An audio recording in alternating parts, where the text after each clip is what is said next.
The daughter of former slaves, Mary Jane McLeod Bethune became one of the most important black educators, civil and women's rights leaders, and government officials of the 20th century.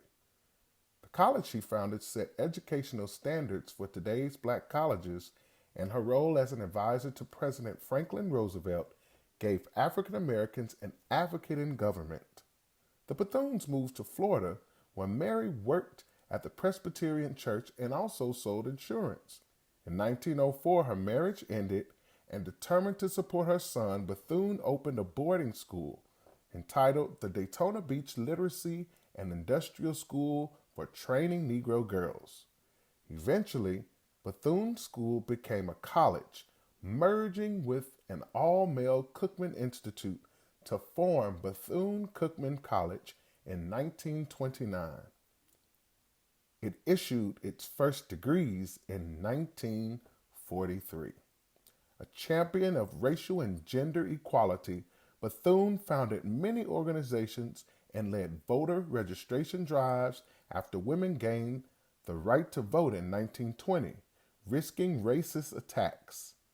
Bethune also played a role in the transition of black voters from the Republican Party, the Party of Lincoln, to the Democratic Party during the Great Depression. A friend of Eleanor Roosevelt in 1936, Bethune became the highest-ranking African-American woman in government when President Franklin Roosevelt named her as Director of Negro Affairs of the National Youth Administration, where she remained until 1944. She was also a leader in FDR's unofficial black cabinet. Mary Cloud Bethune passed in 1955. Edmond Gordon, EDD, has seen America's black community undergo significant changes in his lifetime, from the civil rights movement to the inauguration of a black president. His long career as a psychologist weaves in and out of that history, with appointments at numerous universities, groundbreaking research into how education shapes minds, and his role in 1965 as a founder of the federal Head Start program, which provides education, nutrition, and healthcare assistance to children living in poverty.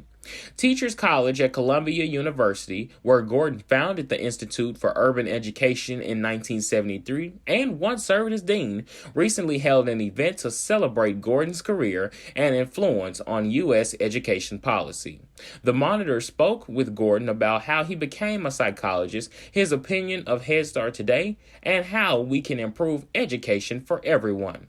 Commissioned by President Lyndon Johnson in 1965 to help design the Head Start program, Dr. Edmond Gordon reflects on the triumphs and disappointments of the nation's largest and most comprehensive early childhood education experiment. Gordon also conducted research that would be used to prove to the Supreme Court that school segregation had harmful effects on children. In keeping with their commitment to serve others, Gordon and his wife, Dr. Susan G. Gordon, MD, have established a museum, archive, and community center, the CEJJES Institute, near their home to commemorate the African American diaspora and serve the citizens of Rockland County. Tune in to learn about Dr. Gordon's vision for changing national policy to include equal emphasis on supplemental and compensatory education. Rita Pearson, a professional educator since 1972, taught elementary school, junior high, and special education. She was a counselor, a testing coordinator, and an assistant principal. In each of these roles, she brought a special energy to the role, a desire to get to know her students, show them how much they matter, and support them in their growth, even if it was modest. For the past decade, Pearson conducted professional development workshops and seminars for thousands of educators, focusing on the students who are often underserved. She lectured on topics like helping under-resourced learners, meeting the educational needs of African American boys, and engage and graduate your secondary students, preventing dropouts.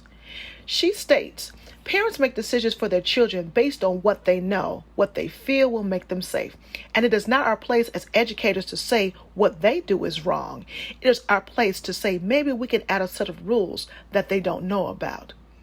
Ms. Pearson passed away in June of 2013.